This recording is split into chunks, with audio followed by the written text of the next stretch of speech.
దేవుని ఆలయం ఇప్పుడు ఒక పోటీ పడే ప్రదేశమైంది. ఎందులో? అసూయ, ద్వేషం, ఒకరిని చూసి ఒకరు కడుపు మండించుకోవడంలో. దేవుని ప్రేమ, దేవుని భయం కొంచెం కూడా ఎక్కడా లేదు. ఈ వీడియో చూస్తున్న ప్రతి ఒక్కరిని నేనొకటి అడగాలని అనుకుంటున్నాను. మీరెందుకు దేవుని ఆలయానికి వెళ్తున్నారు? అందరూ వెళ్తున్నందుకు మీరు వెళ్తున్నారా? లేదా ఆత్మతో సత్యముతో దేవుణ్ణి ఆరాధించడానికి వెళ్తున్నారా? అందుకే అయితే ఈ లోకంలో ప్రయాణం ముగిసాక మీరు మహిమా కిరీటాన్ని పొందుకోబోతున్నారు. లేదంటే ఇప్పుడే మన జీవితాలను సరిదిద్దుకుందాం. మహిమా కిరీటం కోసం పరుగెత్తే వ్యక్తి అనవసరమైన విషయాల కోసం వెనక్కి తగ్గడు, అడుగు వెనక్కి వేయడు. అతనిలో ఉన్న లక్ష్యం అతన్ని వెనుకంజా వేయనివ్వదు. పరలోకవాసికి ఇహలోక ఆశలతో, ఆలోచనలతో పని ఉండదు. వాటికి సమయము ఉండదు. ఉన్నా అలాంటి వాటికి సమయాన్ని వెచ్చించడు. యేసు త్వరగా రానయున్నాడు.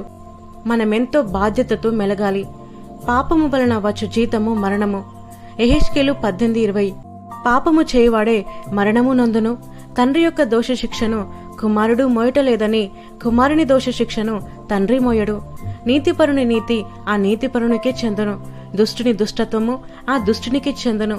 అయితే దుష్టుడు తాను చేసిన పాపములన్నిటిని విడిచి నా కట్టడలన్నిటినీ అనుసరించి నీతిని అనుసరించి న్యాయము జరిగించిన ఎడల అతడు మరణము నొందడు. అవశ్యముగా అతడు బ్రతుకును.